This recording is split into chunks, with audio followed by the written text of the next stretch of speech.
Today is the 26th of January 2010.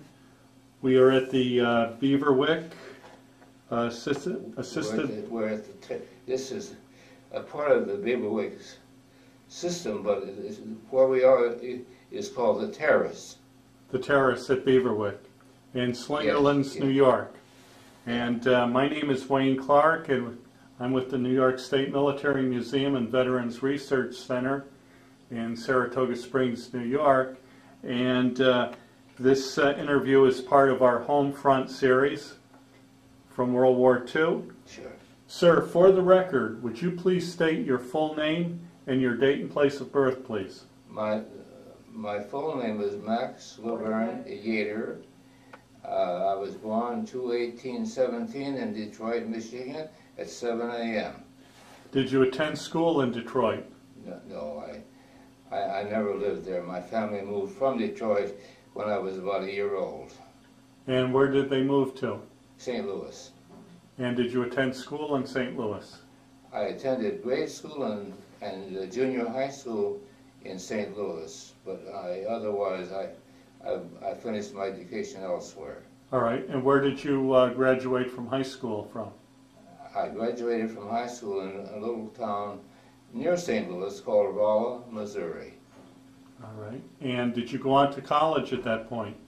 I went to, there was an engineering school, the University of Missouri at Naval, it was called, and I attended that. I graduated from that 4 years later at age 22. And what year was that? Do you recall? I have to think about it a second.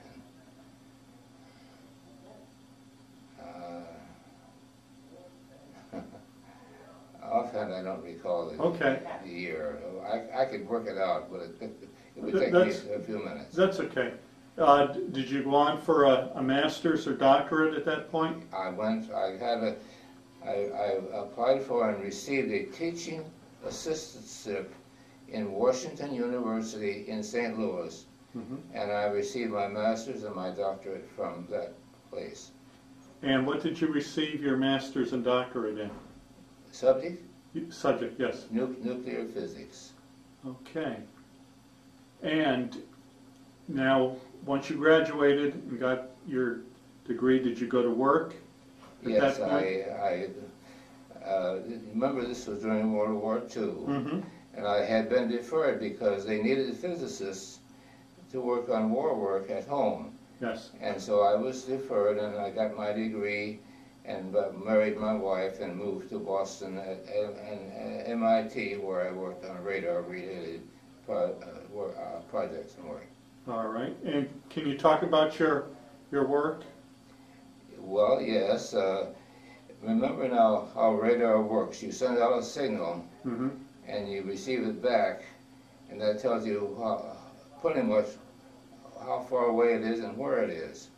And so the shorter that little signal is, or the big signal actually, the more information, the more precise the information is. And so I worked on a device called a hydrogen thyratron that would produce the shortest signal, and it did. It worked very well. Now, was this a nuclear device? Well, no, I guess you'd call it an atomic device. An atomic, okay. All right. And what was life like there for you? I'm sorry? What was life like during that time period? Did you experience any sort of shortages? Or? We had some shortages. There was a shortage of meat, a shortage of cars, a shortage of tires. We pretty much had shortage of most everything because everything was going overseas to the war effort. Did you have an automobile at that point? No, we did not have an automobile at that point. Okay. First of all, we were newly married. We had no savings. We couldn't afford an automobile. A, and B, there was none available anyway. Now, was your wife employed also? Yeah, she's a business person. She's gone now, but she got her bachelor's degree in business administration, BSBA, and she was employed in the business office at MIT. Mm-hmm. Okay, and during that time period, the work you did, was that highly classified? It was classified, yes. Mm-hmm. Yeah. I had to have a badge to get in, and pretty much everything at MIT was classified at that time. And you had to undergo security clearances and checks and before you... By the way, remember now, the war ended in 1945, and I got my degree and married in 1943. So you worked on this radar project for about 2 years? Well, pretty much. No, I didn't. See, I didn't go at the beginning. I went in 1943, and I worked on that then until 1945. Now, what happened once the war? Let me go back a little bit. Do you remember where you were when you heard about the attack on Pearl Harbor? I was in the lab where I got my degree. Okay. And you were deferred from service. I'm sorry? You were deferred from service because of being a student. Yes, I was. First of all, I was deferred even before I got my degree, because I was going to be a physicist, and they needed physicists to do the work on radar and the bomb. Sure. And so I guess I had a choice of going to Los Alamos or going to MIT, and for whatever reason, Virginia and I went to MIT. Now, what happened once the war ended? Did you stay at MIT? No. Once the war ended, I suppose I could have found employment either at MIT or nearby, but I had an idea at that time that I wanted to work for GE in Schenectady, because they had a machine that I wanted to work on. I can tell you about that machine if and when you're ready. Sure. Anyhow, that's why I went to. Well, first of all, I had 2 offers from GE. I didn't apply for employment to any others. I could have more offers if I wanted. In fact, later on I did. But I knew about what was called the Betatron at the GE in Schenectady, and so I accepted that offer. Now, you see, knowing that I specifically wanted to do that, I didn't apply to any other places. And later on I did. I had other offers later on. But at the end of the war, I knew I wanted to go to GE in Schenectady, and I received it. And I did. And at the same time, for whatever reason, I received an offer from the Lamp Works in Cleveland, also GE, identical salary offer, by the way. And it was interesting, maybe a little sidelight, if I can interject one little sidelight. Yes. The salary offer that I received and accepted was $4,500. Now remember, that's in dollars of those days, and you multiply that by 20 or 30, and you get today's equivalent. So it was a good offer. And when I went to first, we didn't have enough money to buy. First of all, let's go back a little bit. Remember, there was a shortage of everything, including housing. Yes. So there was nothing to rent. I didn't think I had enough money to buy a house, but I searched high and low, and there was nothing to rent. No apartment, no house, no nothing. And so I had to buy a house. And I found a little house in Scotia, a small, but it was enough for us, for $4,500, and all the money I had was $450. So I used that as a down payment on that $4,500 house. And then later on, as we became more settled and so forth, we moved a couple more times. but that's another story. That's later on. Okay. All right. Do you want to tell us about the machine you worked on at GE? It was called a Betatron. It was a machine that I could tell you details, but probably the technical details are, I'll tell you whatever you want to know. But anyway, overall, it accelerated electrons, and in the process of accelerating electrons, there's a mechanism called Bremsstrahlung. It's a German word, actually. It means it means acceleration radiation. And so the electron beam stayed in the machine, but the radiation came out at a tangent. And so that radiation was what I worked. That's why I'm called a nuclear physicist, because I worked on things like that. Okay. Another story is whatever you want to know about it. Okay. And how long were you involved with that project? Oh, I have to think about that. It's a few years. Mm-hmm.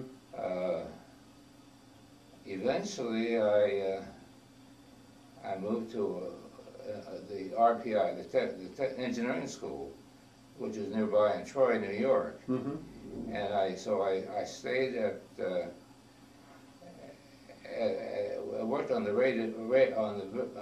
Betatron for a while, and then there was it's another story about anyhow. Later on, I was instrumental in developing and using another machine called linear accelerator at RPI in Troy, New York, Mm-hmm. where I was also a professor and so forth. Okay. And how long did you teach at RPI for? 34 years. Mm-hmm. No, I'm not quite sure. See, at first I taught, and then when I reached mandatory retirement age, later on that rule was relaxed, but I had to retire at age 65. Uh-huh. And so at that point, I stopped my teaching and research, but they hired me back because by that time I knew, I knew the people in the work and so forth at RPI, Mm-hmm. so they hired me back to do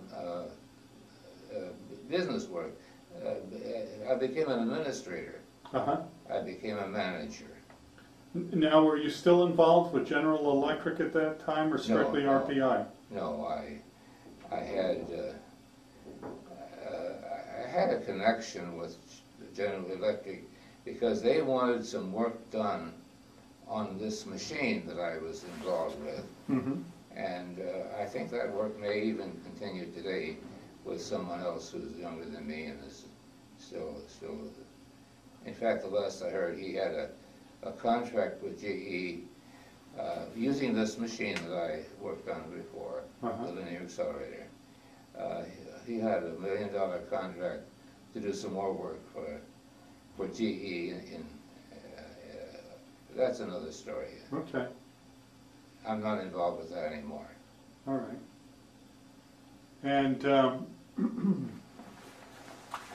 so you retired at age 65 from RPI. I retired at age 65. See, they almost immediately, I just barely had to retire. They changed the law that you didn't have to do that anymore, but I had to, and I did, and then, as I say, they hired me right back. Okay. Did you do some consulting work too, or I'm sorry? did you do consulting work? I did some consulting work, yeah. Okay. All right. Is there anything else you'd like to talk about for the interview? Things, experiences or incidents? Well, it's whatever you want to know about. I have more that I could talk about, but you're the interviewer, so Okay. I think I just talk about what you want to know. Okay. Were you affected at all by the radiation? I was not affected. Now, Mm-hmm. well, the reason I wasn't affected was that I didn't get radiated. I was careful to stay out of the radiation area. Uh-huh. You see, the controls were in a separate room where there was no radiation, so I didn't have any radiation exposure. I had a friend who, at a different place, did suffer some radiation exposure, and it caused a rash on his skin and so forth. And if you had enough radiation, it killed you. But I didn't have any radiation now. Okay. But right. Because I was careful. Yes. Okay. Well, I can't think of anything else to ask you. I was mainly interested in your work during World War II, and I think you pretty much covered that. Well, the only thing I can add is that the work I did in World War II formed the basis for my next employment, and then later on I turned to other things, and that's another whole story. Okay. Well, thank you for your interview. Well, you're welcome. I appreciate it. You're welcome indeed. Now, the Military Museum in Saratoga, Yes, it's open to the public? it is. Okay. Yes, in fact, a tour was, we gave a tour to this facility, several months ago. But we are open Tuesday through Sunday, year-round, and there is no admission fee. Well, now, remember I'm impaired, my vision is impaired, macular degeneration and so forth, so I don't drive anymore, and you know, anything that requires detailed vision, big things like, forgive me, people, you in particular, of course, that I can see. Now, I can't, by the way, I can't see your face very well. So if I were out and I passed you on the street, I wouldn't recognize you probably, unless you happen to be of unusual size or shape. Then that's how I know people mostly. Okay. I have some, I have pretty good peripheral vision, and that's enough to for me to do what I need to do. Maybe sometimes even a little bit of what I want to do, and I don't drive, so I'm pretty much, you know, I'm here where I'm taken care of. And that's why I'm here, because of my vision problem. Okay. And so anyhow, like I say, some people I can recognize, and some who, you know, if I had twins who had some small difference that other people could distinguish between them, I couldn't do that. Okay. In fact, you see, my wife in her later years had to have AIDS, and two of our AIDS were twin sisters. And there was some small detail which their parents, most people couldn't tell them apart. People who knew them very well could tell them apart, but not me. Okay. Well, thank you so much for your interview. Well, you're welcome indeed.